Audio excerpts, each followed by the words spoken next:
So Alti told you today's topic, which is silently struggling in silence. Oh, so what's your go-to response when somebody asks you if you're okay, but you're really not? My go-to response is I'll be fine.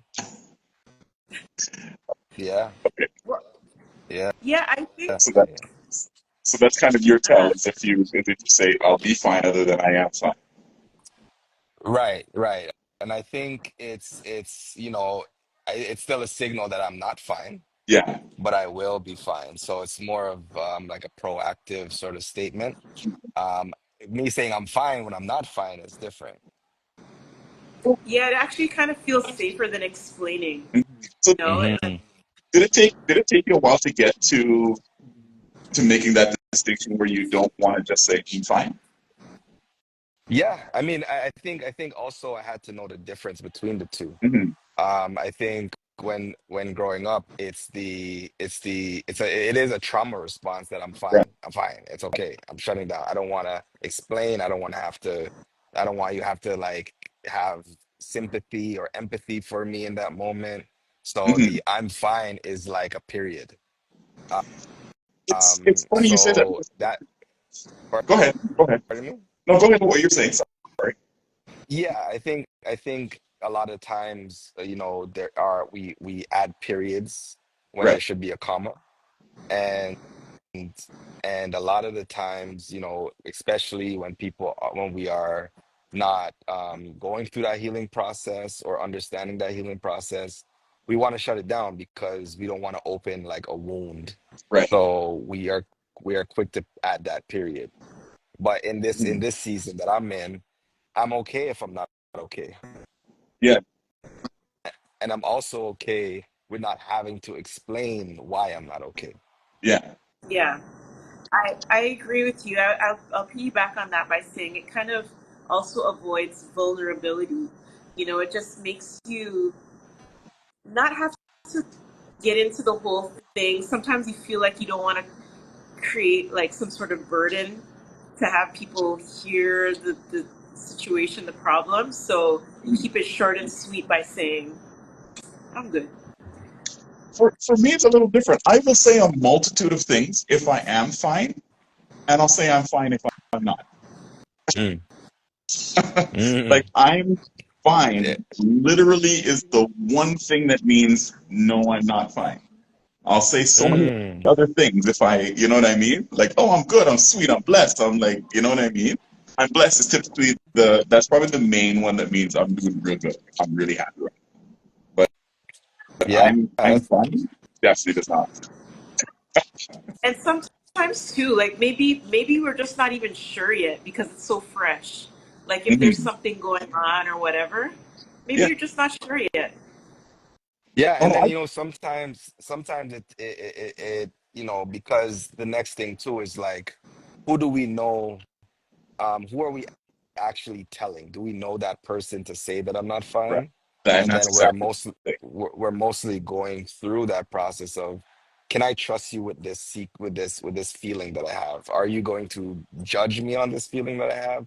Are you going to comfort me on this feeling I have? It's different. It's a different response that you give your parents versus your friends versus an acquaintance. Yeah. And those conversations, like you can have the same feeling for one whole day, but each and every encounterment is a different Yeah. response. I forget who said it, but somebody once said the best kept secret is a kept secret, as opposed True. to you're just out there telling everybody your business, and then the thing is, by the time you actually are fine, have figured it out, everybody's still telling the story. So the next thing, what's one small thing or maybe big thing that lifts your mood when you are going through something? When I am going through something, I think for me, if I was to think about my love languages, Hmm. it's words of affirmation. So I'm very big on you got this. Like, look how Hmm. far you've come. You know, it's really big for me, especially as an entrepreneur. Sometimes our down is just down. Like, I want to give Yeah. up down. And sometimes we don't remember all the awesome things that God has done in our lives to this point. And sometimes we can lose sight of that. So having Mhm. people in your life to say, you know what, this is just a season. This is just that season. But you've overcome many other seasons. For me, hearing words of encouragement, uplifting words, um, are great. And then if I was to also add, for me is like an act of service, like a gesture. Oh, I cooked something for you, or or whatever it is, to sort of take off a little bit of a burden off of my daily life. Things like that will instantly, it'll cheer me up. It'll take my mind off of the current situation and just allow me to enjoy the now. Yeah. How about yourself, Mhm. Melty? I think I tend to turn to music. Like I Mm, like to, put on my headphones and just kind of be in my own world, Hmm. close the door, and let me be in my bubble. You know what I mean? Hmm. And sometimes I just talk, talk to myself, talk to God. Write things down. Sean, I have my pen and pad all the time. Yeah. I'm always, writing things down. Um, or like sometimes I watch like a TV show or something, like something that makes me laugh. Hmm. Because to me, it kind of reminds me not to take life too seriously. So I just kind of do that, go in my whole little zone. What about you? For me, it's kind of different, and it has to do with, and I mean, as you know, like I suffered through depression a few years back, but for Yeah, me, it has to do with finding my foundation. So those people that are around me who still treat me normal, like yeah. they don't treat me like handle with care or push me aside or whatever. It's just I'm still Sean. I'm still going to talk to Sean the same way. And oddly enough, if when I'm struggling, you still see enough strength in me to come to me with an issue, that sort of Mm, stuff uplifts me. So it's like, oh well, mm, he's still in there. You know what I mean? And that mm. actually that actually helps me, motivates me, pushes me, gives me that feeling. Can you think of thinking of times? Not can you think of a time, but like thinking of a time when you were going through a struggle and you still had to show up anyways. Um, what was what was sort of that thing that helped push you through to sort of keep you in the game? I always when I always lean on my why. I think having a strong why is just that. Yeah. It's that secret sauce to get through anything. I think when we go through life, and every day is a battle to get to the next day, and we have to understand what we're fighting for. Yeah. So the why often is just that launch pad that will get me back up when I'm knocked down. It's like when I feel like I don't even know if this is the right step, or I don't even know if I'm good enough. Hmm. The why supersedes all those doubts in my mind. totally. Totally does. Yeah, yeah. No, no, it's true. Um, I totally get what you're saying because sometimes in the moment, like yeah, for a few minutes you're gonna think of yourself, and then you got to reel it back and say, record scratch. There's Hmm. a reason I have to do this, so let me just smile and push through and get through this. It'll only be a couple of hours. I got But this. So I it's so agree. true. I mean, that's one of the reasons why. So at a job that I had, they basically said like, if your why is a person or whatever, take a picture of your why, put it right on your desk, Mm, right? Um, write if it's a like write their name down, do something, right? So that you can always like sort of reach out and touch your why. There it is, right there. That's the reason why I'm doing this. And then, I mean, just to paraphrase, like the finish line is everything. Like running track, when you know what I mean. As a 200-meter runner, when I was early on and I wasn't good at it yet, I mean, you kept running because you weren't there yet. You wanted to cross that line. I want to like. if I'm first, then I lose first. I'll at least be second. Like you wanna, there's a reason why you want to keep going, and it's so true. Like that finish line, that why, that the reason why I'm doing this in the first place is definitely that thing that keeps a lot of us in the game, or would be able to for most of us. So, so based on 100. your ability to sort of capture your strength or dial into your strength, what do you think is something that people assume about you that's not necessarily true?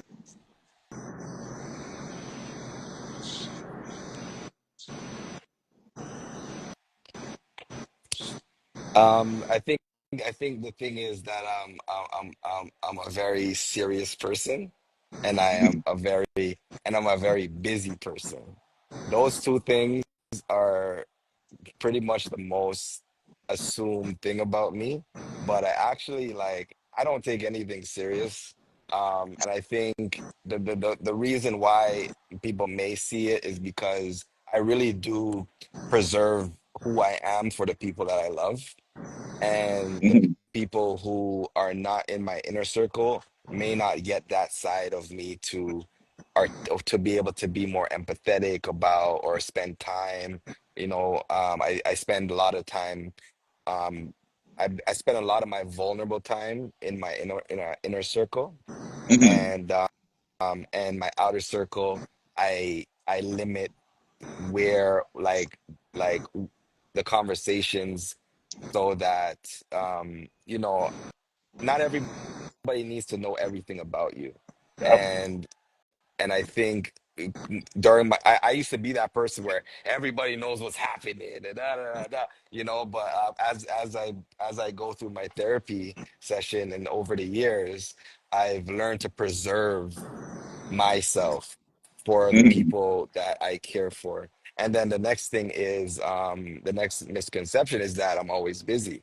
Um, I have a lot of time on my hands, so I'm very selective with what I entertain.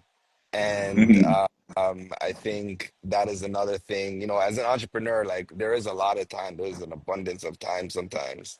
Sit around doing nothing, but I'd rather sit around and do nothing than to engage in something that doesn't serve me. yeah, So I would say those things would be, would be it. But yeah, yeah. I mean, I think I make time. I'm bowling right now, actually. So so I do like to I enjoy my life, man, and mhm, I enjoy with the people that I love. Yeah. I think when you were talking, I was thinking about the time for me to share another story, or I should say not story, but what people think for myself. They think that I'm quiet and shy, which I am, and that's okay. But I am really silly. mhm, I'm a silly person. But once they see me, they see the locks. They think, oh yeah, she smokes weed and listens to reggae, and all Mm. that's all she listens to, and smokes weed. And but I don't. I just mhm, drink my tea. I'm here sipping, just enjoying life, sipping tea, and let me be silly. mhm, So but it's like once you get to know me, you see that side of me, and yeah, like I could see why people would think that at first because I have to kind of marinate you first. Like I have to, get comfortable before mhm. you see that other side of me, and then that's when that comes out. I, How about you, I, Sean? for me, I find people think that and there's somebody on here that's gonna probably like chime in. People think that I'm either unfeeling, um, I don't struggle at all, or I'm just inherently mean. Um, because I keep people out of things that people don't belong. So if it's not for you, there is no way that you're breaking into it. I have incredibly few friends. There's tons of people that I'm willing to talk to, just socially, but I have incredibly few friends. And because of that, there's, the people that I simply talk to, I guess in their world, they think everybody they talk to is a friend. So they think that I should share a little bit of everything that's going on, but I just simply don't. And because it's not for you, I very good. I come from sales, right? So I'm very good at keeping up the front and just being the I've still got more to go. I'm still in the game. You know what I mean? Person around them. No matter what they ask me, there's nothing coming back, right? So I find those are sort of the main ones with me. Um, Hmm. so for both of you guys, would you say that you guys have sort of a silent struggle giveaway, like where you might be like a little bit short tempered, you might isolate yourself or something like that? Ask that first part again because you kind of froze.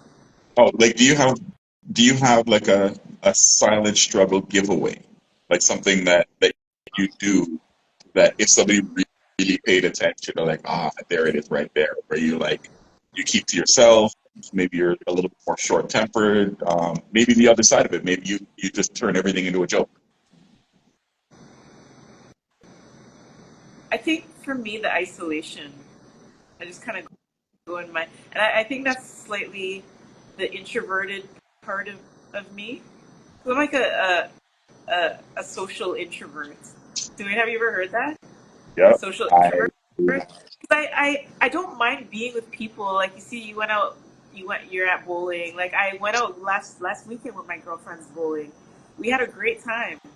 But at the same time, when that time was done, I was mhm, I was done. I was okay with going home mhm, and opening up my laptop and watching my Netflix shows by myself mhm, in my room, in the room. And I didn't have to go partying afterwards, doing this and that, like you know. So mhm, Yeah. For me, I think it'll be short words. I mhm, wouldn't like when it comes to conversations, my conversations, I would be short with my answers. I'll be very short because I'll be in my head. My head will just be like running and going and trying to calculate and figure out how am I going to get out of this mess or what am I going to do next with my life, and my life's a mess. And mhm, so instead of like vomiting on people, I I I do keep to myself, and I just keep it short. I keep it very short. mhm, Um, and yeah, that's kind of what I would say about me when I'm in those type of modes. Yeah, because it's just so much going on in my mind sometimes. I just can't. I have to like, for me, a part of my emotional intelligence is to keep it short until I can figure it out. mhm. For me, as best as I can tell, and I know I do this, but as best as I can tell, the main one that I do is I I will always turn the conversation away from me. Mm. Like as soon as somebody tries to direct the conversation towards me, I just immediately turn it away from me. So it's like let's talk about anything else. We'll talk about you. We'll talk about politics. We'll talk about anything. I'm not going to talk about yeah, me. That's sort of the Mm. main one. If you notice that I simply will not engage in a conversation that has to do with me, then that's something's bothering me that I haven't figured out yet, or maybe I have figured it out, but the answer is going to take me a long time to like build on. So I yeah, just don't want to delve into it because for Mm. me, I always like at some point give this is why. Um, Growing up as a kid, I didn't really rely on anybody, right? So I Mm. had to figure everything out by myself. So it was I grew unaccustomed to like sitting down with somebody and talking about my problems, and like it's it feels weird to me when as a life coach. It feels weird to be sitting down talking about my problems. So I try to push that conversation away from being about me, and then I have somebody that's sitting up there with like green leafy stuff behind them that like makes sure that I stay in that pot of having to talk about me no matter how much I'm trying to like, okay, let's get out of this and move to something else. Mm. yeah. Nice. I hear that. Okay, so Dwayne, I know I have a question. I have one more question for you because I know you gotta go. You have to finish that Yeah, battle. I had my score was a 154. I was actually proud of myself. That's in my world, that's an incredible score. Like That's a very you're winning a trophy strong up against story. me. The last question I have for you, Dwayne, is why do you think people suffer in silence? Like, do you I think it's think, like yeah, pride gets in the way or fear? the way we grow up is like suck it up, be Yeah. a man. Like, I think it's how we've been conditioned younger, and it's a conditioning of tough skin, and it's a Hmm. conditioning of tough love. And sometimes, when if you fall down and scrape your knee, you'll get up and you're gonna be all right, walk it off. Right. So Hmm.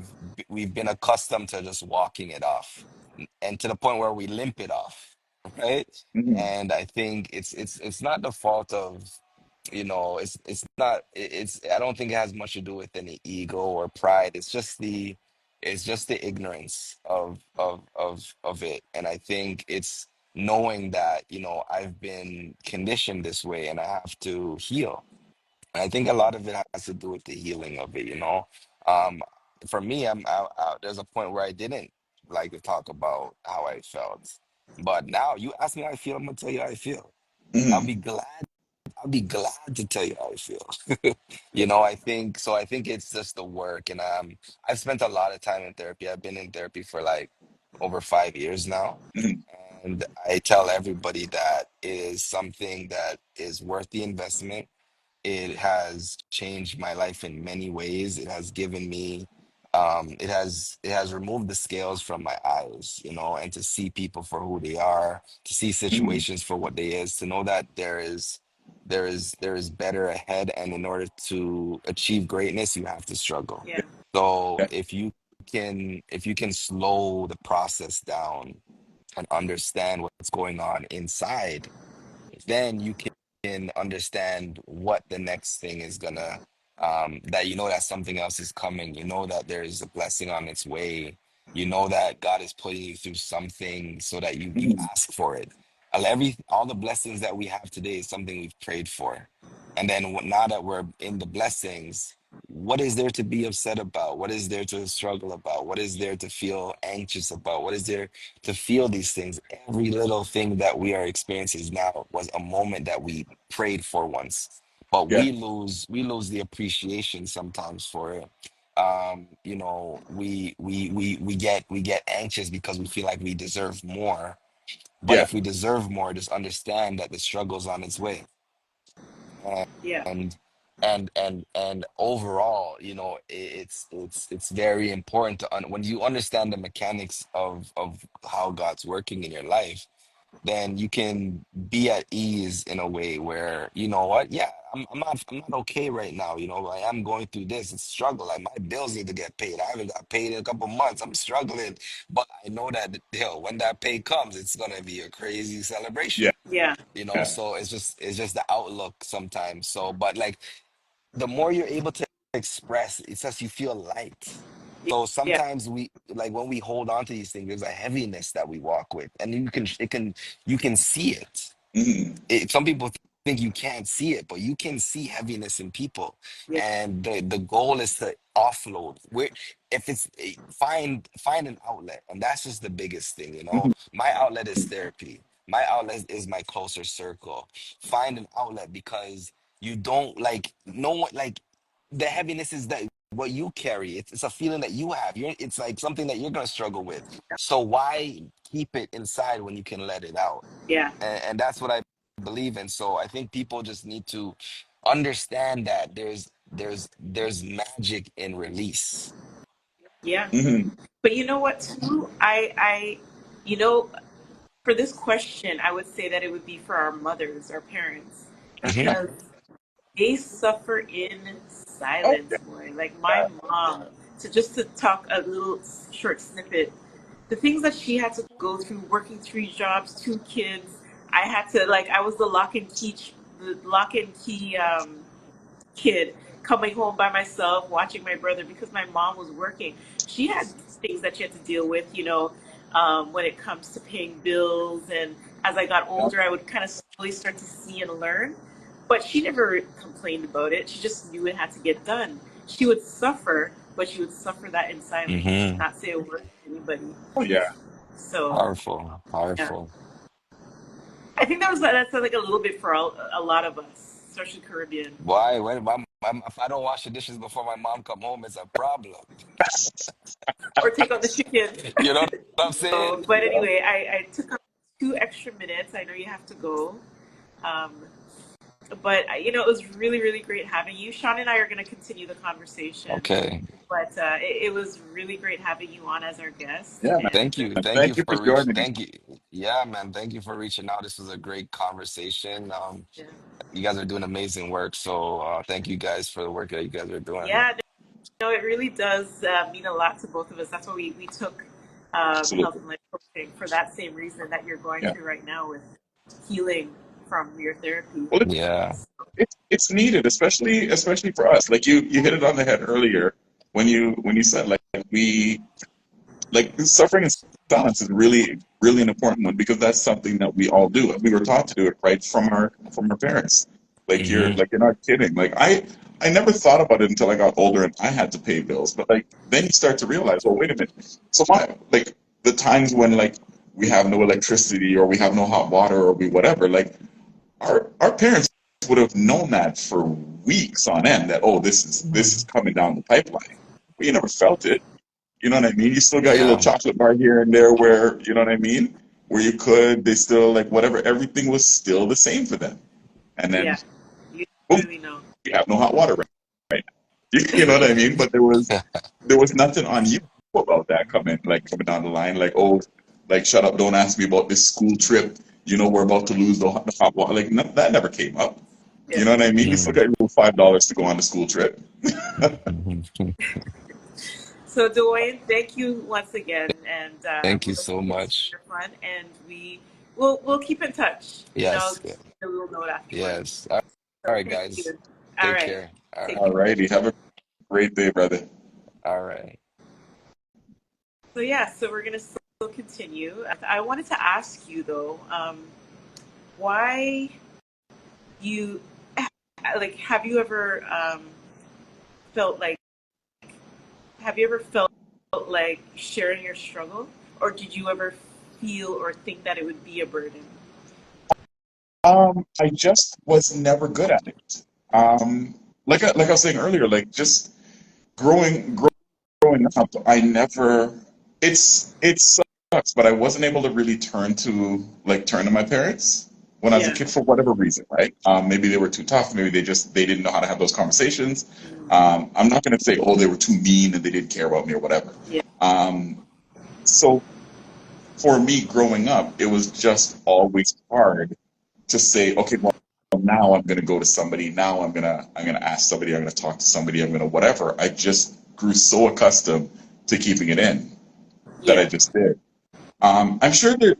Actually, no, I was going to say I'm sure there was times that I wanted to talk to somebody, but I don't know if I ever did because I mean I wouldn't know how to approach the conversation.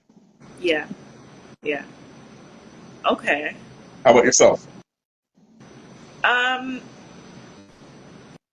Yeah, I had a back and forth um, for myself personally. I kind of questioned and wondered, should I share it? I don't know. But sometimes it kind of stacks up so much that you want to talk to somebody, you want to share it, Hmm. but that can only be to a specific person, like maybe one or two people, but not Yeah, to a lot. Like two people, one or two people that you know will understand you and can kind of give you a little bit of feedback. right. Um, but I have had moments where I would question if I should open my mouth and say anything. Mm. So yeah, but what I would want to ask you um, is there anything that you wish that somebody had said to you and they never did, like during a difficult time? Um, Oddly, just you can do it. You can get through this. Because I never really sat and talked to anybody. I just had to figure that out all on my own. I had to sort of find my ways to give myself my own Yeah. strength. So just being told like, like it's sort of like when you're playing poker and they say a chip and a chair. Like as long as you still have a chip and you still have a chair, you're still in the Yeah. game. You still have the possibility of winning. Um, and that's why I said like now having a much better foundation than I ever did, having conversations, and I'll say with you, right? Having conversations with you where you just treat me normal, even if I'm going through something. That's big for me. Like to you, you're just thinking, I'm just talking to him. But like being dealt with normally while I'm struggling with something is the main thing for me to help push me, is like one of the main things to help push me out, because I'm not being treated like I'm sort of like a special case. I need help. I whatever. Just treat me normal. You know what I Yeah. mean? Yeah. So for me, that's a big one. Yeah. No, totally. Totally. Um, and it's actually, it feels good to hear that, because I never knew, that Mhm. you felt that way. So it's good to hear that, and I'm glad that I'm able to, make you feel that way, where Mhm. you could feel comfortable when you have, certain things that you want to talk to, Mhm. that I'm here, so yeah, no, it's cool. Um,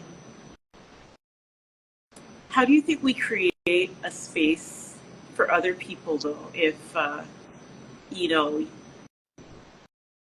or what would you say that, where we could create that space for someone that needs to have that conversation and talk? What are ways that we Well, can create that I space when they're think silently everyone's struggling? yeah, everyone's approach is going to be different, right? Yeah, Um, so you have to meet them where they are. Um, like like I always say, one of the communication styles that I'm versed in is DISC, and the good thing with DISC is they teach you how to understand your personality, so you know how to adapt your personality for the next person. Like obviously, they teach you how to quickly read what type of personality the person that you're encountering is, but that's so that you know how to adapt your personality for them. If I spoke to everybody the way that I was, nobody at all would ever, nobody would want to speak to me, because I'm a very like hardcore person in my natural speak. If I don't take anything away from it, I'm just very coarse. That approach is going to be terrible for people. I'm a hit the ground running. Most people don't want that. Most people want like some sort of a diversion before rough. you get into the conversation. Yeah, So so for me, I've learned that you really have to adapt yourself to meet the person where they are, and allow the person that you're speaking to be entirely them, and don't try to force them into a bucket. Don't try to whatever. Accept what they say the way they say it. Even if you don't think that what they're saying is entirely honest with themselves, accept what they say the way they say it, and then keep the conversation going. And if they want to change it, they will. yeah, yeah. Would you Okay. agree, disagree, No, or I agree 100%. okay? I I agree 100%. I feel like, we need to allow that for others. Let them say what they need to say on their own time. And just listen. That's the main thing. You just Yeah, have to listen. You can't, put in your own words, cut them off. Just they just want someone to listen to them. yeah. Two ears and one mouth. Yeah, yeah. Maybe the odd time when it's quiet, you can, put in your 2 cents. But the majority of that conversation should be all about them. Well, there's actually an 80-20 rule to a conversation, where they say it's a good conversation if the other person speaks. Like if I'm trying to have a conversation with you where I'm trying to understand you, then the idea is you're supposed to, like, I'm supposed to get that conversation to work where you speak 80%, I speak 20%. Yeah, Because like my voice isn't needed in this conversation, your voice is, yeah. right? But that's sort of what you push towards. Okay, yeah. It's true, and that makes sense 100%. Um, okay, so let me ask you this. have you ever opened up to somebody and said whatever was going on in your mind? You were able to be vulnerable, share your thoughts, and then after regret it? Oh, yeah. You're like, what? Why did I just say that? Did I tell them too much? Oh, Yeah, yeah. yeah, Absolutely. But it wasn't it what I regretted wasn't that I spoke. What I regretted was who I chose to speak to. yeah, You know what I mean? It's rarely the fact that you got it off your chest because you normally feel good that you got it off your chest. yeah, It's just you got to be wary of who you speak to because like after you get it off your chest, then you're like, ah, shoot, what's this person going to do with this information? yeah, Like, what did I just gift this person about myself? yeah. You know what I mean? So that's sort of the big one there. So, what did that teach you about trust and vulnerability, if it did? I wouldn't say taught me because I've always been that person. Like I'm not overly distrusting. I Uh, just understand that people use information wrong, right? uh, And I was talking earlier about like if you're going through something and you tell the wrong person, that person just runs away with oh, this person's going through this and this is wrong with them and that's wrong with them and this is wrong with them. And then by the time you fixed it, and this is something that I was also taught with arguing in public, but then by the time you fix it, this person's still harping on the thing that was wrong. yeah, But it's been resolved. But that person's not there for the resolve conversation. yeah, They're just too happy to get the struggle conversation. So you really do have to be wary that way, that the person that you're speaking to really has your best interest at heart, or yeah, at the very least is able to be completely yeah, neutral. yeah, 100%. It might even be that person that, remember that game Telephone? Where you Yeah. tell one person and it goes to the next person, and then that story switches into something else, and then it goes to Bessie, and then that's a whole different. An elephant ran in the bedroom, Hmm. So it's like what it obviously never did. So yeah, like I've had that experience as well. Like I remember sharing, uh, you know, information, and I did regret telling this one particular person, and yeah, it kind of made me more aware of what to do for next time. So it was a learning lesson for me. Hmm. Yeah. I've had the exact opposite too, where like much before I considered getting into life coaching and sort of helping people in that way, Yeah. where people just would turn to me as their go-to. I guess because I don't know. I don't know if it's because they figure I handle my own issues well, so they wanted to tell me their Yeah. issues. And I was sitting there like, oh, uh, why are you telling me? And like Yeah. I'd still do what I can to help them through it, but I'm just so shocked that like, um, I got struggles too, right? Like, why are you telling me your because I didn't know until we started taking the life coaching course, Yeah. that one, everybody struggles, and the fact that you went through struggles is some of the things that sharpens you for being a coach, right? But for me, just like having people talk to me, knowing that I had my own problems, my own whatever that I'm trying to figure out, just seemed weird to me. Like, I don't know who you're going to. I'm a bank of problems right now. Yeah. Yeah. Yeah. So that's pretty much it in a nutshell. you know. So yeah, like I actually wanted to wrap up with that question Okay. because if anybody is in the comment that wants to put in their 2 cents, or if they want to give us a thumbs up or whatever, feel Hmm. free to. But pretty much for Sean and I and this space, this is what it's all about. It's about being open, being real, sharing. Every once in a while we're gonna have guests come on, and this month it's men's mental health wellness month. So next conversation it'll be wrapped around something to do with that, and we might have another guest. So if you do want someone to talk to or you want to join the conversation, just send myself or Shauna a DM, and then we'll definitely get back to you. We'll have conversations because this is what it's all about, right? I love that as see this is how much we're loved as men. We're what, 5 days into the month, 6 days into the month?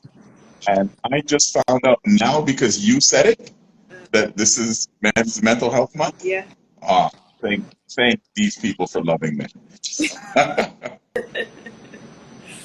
Well, you guys are important too. It's that because especially what you and I had this conversation about. You were saying that a lot of things are for women. Yeah. A lot of things are for women. They have a good majority of clothing in clothing stores for Mhm. women, and certain Valentine's Day. It's wrapped around based on women and stuff. Mhm. So the men need some love too. Well, the funny thing is, and I don't know if I told this to you. I know I definitely sat there and thought it a bunch of times.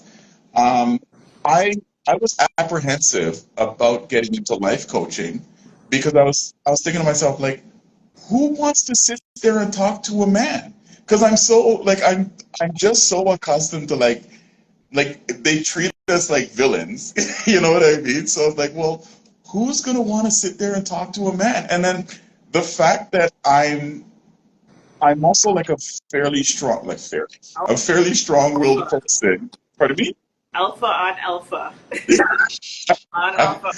Yeah, as much as you want to, yeah, as much as you want to use that term, I guess, right? But like, I'm very, very strong-willed, very like, you know what I Yeah, mean? Not unbothered, but like, I'm gonna figure it out. I'm gonna get to the bottom. So I'm like, who's gonna want to talk to this guy? yeah, You know what I mean? But the more people that I've spoken to, the more people are like, man, I like your personality, or you know what I mean? Like, yeah, you're the type of person that I want to learn from. Like, okay. So, but I was very apprehensive about getting into it just as a man because I was like, well, nobody's going to want a male coach, and whatnot. And I also even thought that like it's going to be hard to find men that want to speak to me, if not women, right? Like it'll be hard to find men that want to speak to me, and it ended up being just the opposite. I spoke to one of the very first people that I spoke to, and this was even in training, was a lady who she she hadn't had a lot of friends. Like she has like a disfigurement, right, in her face. So she's like super super self-conscious. And in the start of the conversation, she had her camera off. And I was surprised that she had the camera off, but I just continued the conversation anyways. And then she said, "Okay, I'm going to turn the camera on and like let you see why I keep my camera off." And she turned the camera on, and I'm like, "Okay, so you're going to show me why you keep the camera on? Why you keep the camera off?" And she's like, "Well, look at my face." I'm like, "Well, the face is a face." So I'm like, "Look at my face. Look at the size of my nose, right?" And I'm like, I can't do anything about that. And I'm like, yeah, I might be bald now, but like, hairline starts back here. Like, you know what I mean? You are who you are. And then she just laughed, and she like, you know what I mean? And we literally became friends, like in the conversation because of that.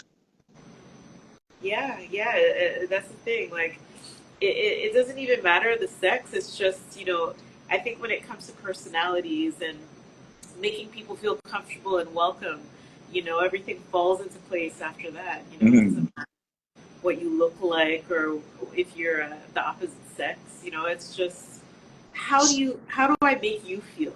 Yeah. I want to bring you into a world where you feel safe. Let's have a conversation. Mhm. Well, and that's one of the things with me, right? Like if somebody's going to be apprehensive to speak to somebody because they think their problem is that bad. I mean, there's some of us. Hey, let's play problem tag and see who's got the worst problems. I might beat you. You know what I mean? I mean, like a year of going through a year plus of going through depression, walking away from an incredibly high paying job, without giving it a second thought, getting evicted because of it. Like there's so much. Like the list just went on and on and on, right? So Yeah, no, totally, I get you. Um, well, I'm glad that you kind of ended it off, or we ended it off with this because it kind of brings the pre convo of next um, our next conversations. Um, I have a few things in mind, but yeah, it pretty much will be based on having that conversation, but more Are you going to bringing try to make me go mental, deep? yeah, bringing that men's mental health awareness For and sure, making for that sure. be awareful. Is that a word? Awareful. No, not at all. I'll be like Trump. I made that word up. I really did make that word up. So No, absolutely, absolutely. I before we go, I just want to say thanks to everybody that tuned in and everybody that's still tuned in. We thank you and appreciate you. Hopefully, you guys tune in next Thursday and every Thursday at 8 p.m. That hopefully there's something that everybody takes away from it and helps them in their day, their week, their year, their life. that's right.